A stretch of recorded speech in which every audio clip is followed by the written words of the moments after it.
Good morning students. आज मैं आपको 10th क्लास का एक्सक्रेटरी सिस्टम समझाऊंगी। What is excretion? सबसे पहले आपको पता होना चाहिए एक्सक्रेशन या उत्सर्जन हो तो क्या है। Removal of waste materials from your body, from anyone body is called excretion. Body से जो वेस्टेज होती है उसको बाहर निकालना ही एक्सक्रेशन यानी कि उत्सर्जन कहलाता है। अब उत्सर्जन के जो ऑर्गन्स है, जो एक्सक्रीशन के जो ऑर्गन्स है वो कौन कौन से हैं? देखो बेटा, आप देखते होंगे स्किन के थ्रू भी स्वीट निकलता है, तो उससे भी कुछ जो बॉडी के वेस्ट मटेरियल्स है वो बाहर निकल जाते हैं, और लार्ज इंटेस्टाइन के थ्रू भी वेस्ट निकल जाते हैं। लेकिन जो मेन एक्सक्रेटरी ऑर्गन्स है वो किडनीज है। क्या बेटा? किडनी यानी कि वृक्क, जिनको हिंदी में वृक्क कहते हैं। तो आप समझिए जो स्टमक, ये हमारे कैविटी है स्टमक में, यहाँ पीछे की तरफ इनवर्टिब्रे के पीछे की तरफ पेरिटोनियम मेम्ब्रेन से वो अधर तल से जुड़ी हुई होती हैं, और दो होती हैं। बनाने का तरीका बहुत इजी है। आपको इस तरह से कैविटी बनानी होगी और फिर उसको बनाना सेम के आकार की। कैसे आकार की होती है? मोस्टली सेम के आकार की होती है। ये राइट और ये लेफ्ट। राइट जो होती है वो थोड़ा सा नीचे की तरफ होती है लेफ्ट की बजाय। यहां पर इसका जो उभरा हुआ पार्ट होता है मोस्टली, उसमें उस भाग को बाहर की तरफ को वल्कुट कहते हैं। क्या बोलते हैं बेटा? वल्कुट या कॉर्टेक्स। आप कॉर्टेक्स भी कह सकते हो इसे। और जो इनर पार्ट होता है इट इज कॉल्ड मेडुला, जिसको हिंदी में भी मेडुला बोलते हैं। जो धसा हुआ पार्ट आप देख रहे होंगे वो उसे हाइलम बोलते हैं। क्या कहते हैं इसे? हाइलम। हाइलम।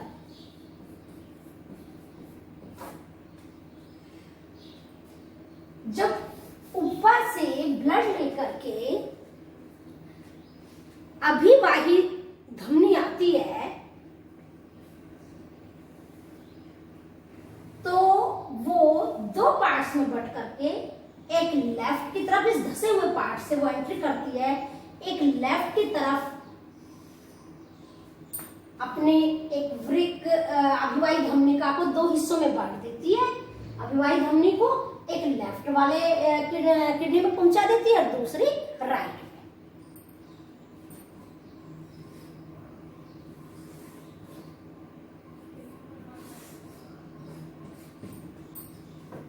ब्लड अंदर फिल्ट्रेट होता है, छनता है, और छनने के बाद जो सारा ब्लड जो वेस्ट होता है वो तो यूरेटर के थ्रू, जिसको हिंदी में मूत्र नली भी कहते हैं, धसे हुए हिस्से से निकलती है वो, उसके थ्रू निकल के वो यूरिनरी ब्लैडर में खुल जाता है।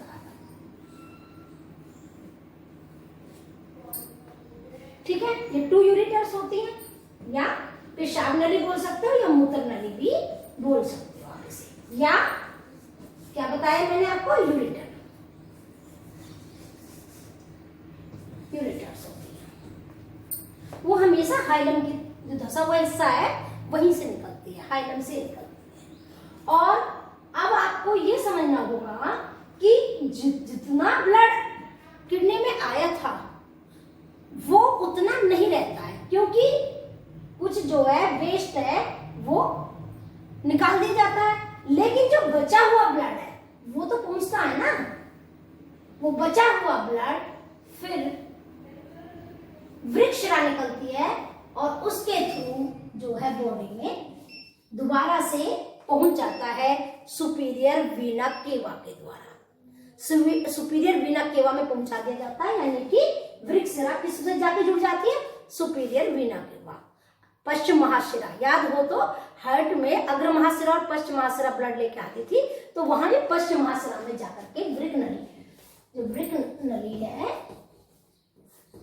वृक्षशिरा कह सकते हो आप, ये ये ब्लड को पश्चिम महासागर में ले जाती है। और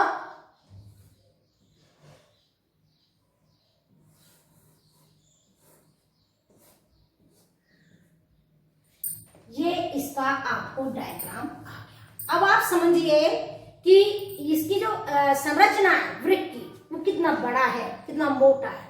लगभग ये 10 सेंटीमीटर लंबा होता है और लगभग 5 से 6 सेंटीमीटर चौड़ा होता है और 2.5 सेंटीमीटर जिसकी लेंथ होती है वो लगभग 10 से 11 सेंटीमीटर और ब्रेड्थ इसकी 5 से 6 सेंटीमीटर और इसकी जो मोटाई है, आप हाइट कह सकते हो, वो लगभग 2.5 सेंटीमीटर होती है। और इसका जो भार होता है वो पुरुषों में 130 से 160 ग्राम होता है और स्त्रियों का थोड़ा छोटा होता है, वो 110 से 150 ग्राम तक का होता है। अब आपको समझना है कि ये कितने होते हैं, इनका रंग कैसा होता है। आपने बेटा सेम के बीज जरूर देखे होंगे, कत्थई रंग के होते हैं। सेम ऐसे ही आकार के होते हैं, सेम के बीज का आकार जैसा होता है, वृक्कों का आकार भी वैसा ही होता है, रंग भी कत्थई होता है सेम के बीज की तरह। इसका बाहरी भाग उभरा हुआ होता है और जो सामने का भाग है, पीछे का भाग तो उभरा हुआ है, सामने का धंसा हुआ भाग होता है, ठीक है। इसको हाइलम कहते हैं, धंसे हुए भाग को क्या कहेंगे, हाइलम कहेंगे। इसके ऊपर एक टोपी जैसी संरचना होती है जिसको अधिवृक्क ग्रंथि या एड्रीनल ग्लैंड्स कहते हैं। एड्रीनल ग्लैंड्स कहते हैं, एड्रीनल ग्लैंड्स।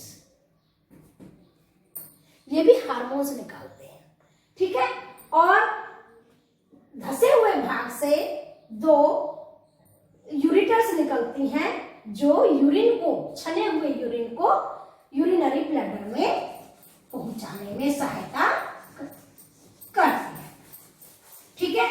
अब ये तो आपका मेन हो गया उत्सर्जन तंत्र। उत्सर्जन तंत्र, ठीक है। अब मैं आपको समझाऊंगी कि यदि इसको काट दिया जाए, लैटिट्यूड सेक्शन किया जाए इसका, किसका बेटा, वृक्क का, किडनी का, तो ये कैसा दिखाई देता है। तो बेटा यदि इस वृक्क को, इस किडनी को मतलब लॉन्गिट्यूडनल काट दिया जाए तो ये अंदर से ऐसे दिखती है, ठीक है ना। तो इसका जो आप ये कीप के आकार का देख रहे हो, कीप जैसी बन रहा है ना, ये इसको हाइलम बोलते हैं जिसको। तो ये दबा हुआ भाग तो क्या था, हाइलम, और जो ये कीप के आकार का आपको दिखाई दे रहा है ये है पेल्विस। पेल्विस।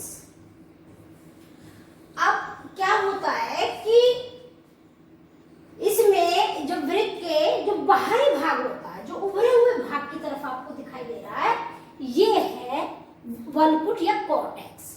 और अंदर की तरफ आपको जो भाग दिखाई दे रहा है, ये इसको कहेंगे बेटा, इसको कहेंगे मेडुला। क्या नाम है इसका, मेडुला। तो वल्कुट से जो है पिरामिड्स निकलते हैं। आप देख रहे हो ये त्रिभुजाकार आपको पिरामिड्स दिख रही है, नलियां। ये वो नलियां हैं जो रक्त जब छनता है तो उस छने हुए को, उस फिल्ट्रेट को ले करके आती है, क्योंकि असंख्य करोड़ों इसमें नेफ्रॉन होते हैं। नेफ्रॉन क्या है, इसकी वृक्क की एक सबसे स्मॉलेस्ट यूनिट है। तो वो जो नेफ्रॉन छन के नेफ्रॉन में से जब ब्लड छनता है तो वो जिन नलियों में आता है वो ये ऐसे आपको लाइन के थ्रू दिखा रखी है, और बहुत सारी नलियां एक साथ जुड़ जाती हैं, जिसको संग्रहित नलिका भी कहते हैं या पिरामिड भी बोल देते हैं। अब ये पिरामिड आप देख रहे हो, इन पिरामिड्स को बीच बीच में पिरामिड्स जहां नहीं है उस जगह को कहेंगे बर्टीनी के रीनल कॉलम। बर्टीनी के रीनल कॉलम। कई बार एग्जाम में आता भी है कि बर्टीनी के रीनल कॉलम किस भाग में मिलते हैं, तो वो फिर आपको क्या कहना है, वृक्क कहना है। तो अब ये जो पिरामिड्स है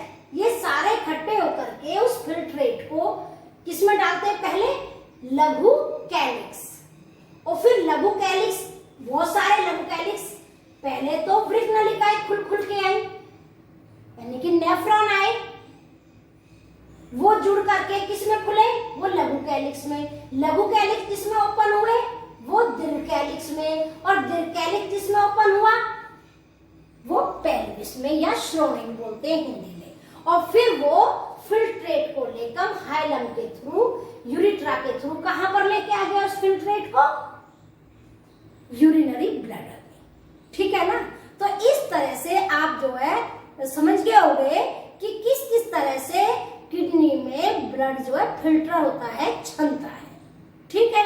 अब इनकी जो स्मॉलेस्ट यूनिट है जिसको हम नेफ्रॉन कहते हैं, आप उसके बारे में सीखोगे। ठीक है ना।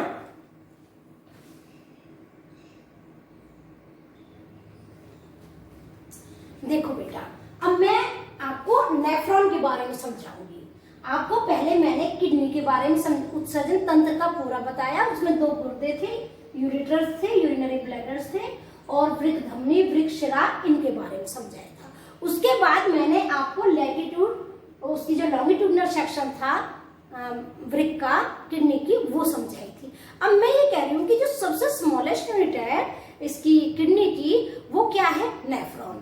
अब नेफ्रॉन का स्ट्रक्चर मैं आपको समझाती हूँ। डायग्राम तो मैंने ऐसे बनाया है, कितना बड़ा होगा ये, एक्चुअली बहुत छोटा होता है। एक किडनी में करोड़ों नेफ्रॉन होते हैं। आप खुद ही सोच लीजिए कि 6 से 10 सेंटीमीटर कोई लेंथ वाले में करोड़ों वो चीज हो तो कितनी स्मॉल होगी, यानी कि वो बहुत स्मॉलेस्ट यूनिट है। तो उसमें कैसे कैसे ब्लड छनता है आप देखिए।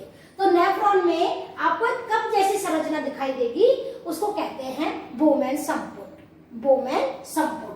जो वृक्क धमनी है, ये आती है, जो वृक्क धमनी ब्लड लेकर के आती है, ये ऐसे ही जितने वृक्क ये नेफ्रॉन्स होते हैं उतने ही भागों में बढ़ जाती है। यदि ये लाखों है तो लाखों में ही बढ़ जाएगी। और हर जो बोमेन संपुट है, हर किसी में उसकी शाखा पहुंचेगी वृक्क धमनी की।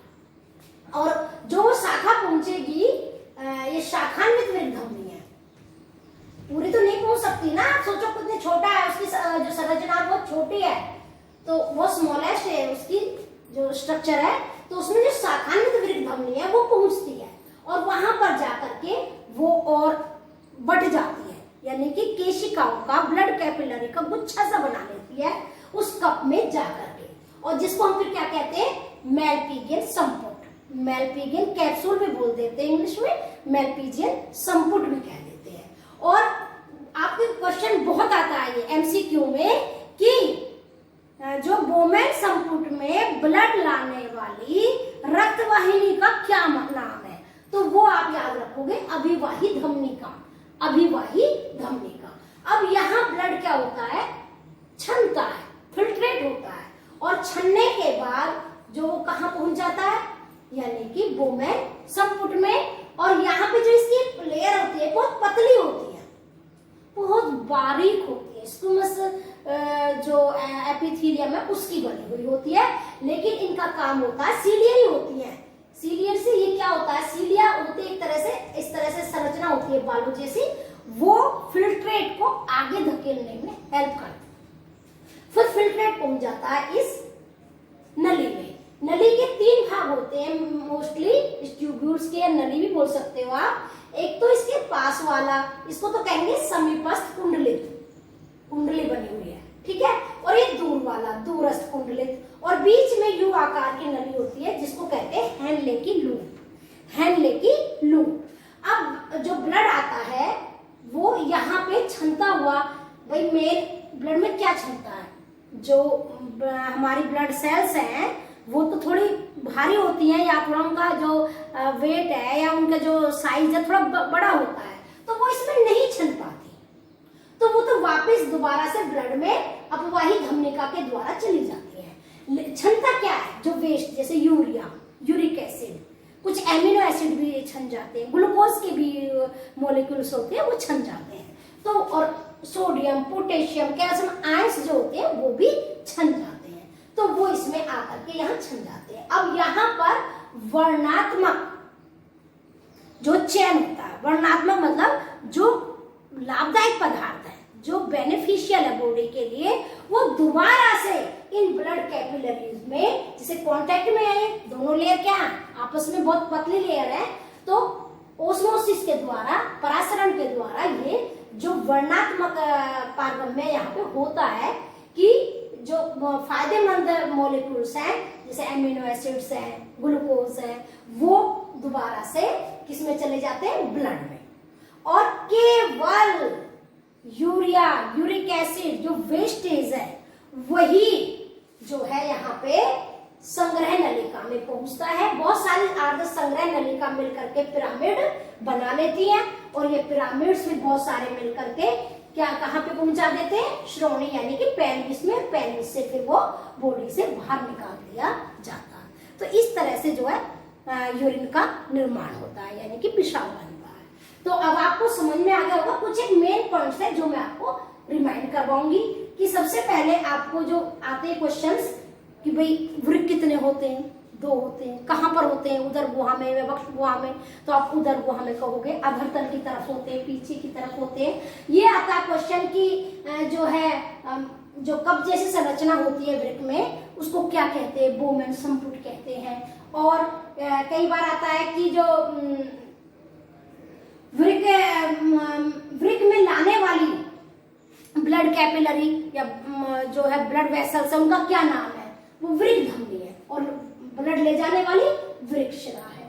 तो इस तरह से आपको जो क्वेश्चन है वो छोटे छोटे इससे रिलेटेड तैयार करने होंगे। ठीक है बेटा।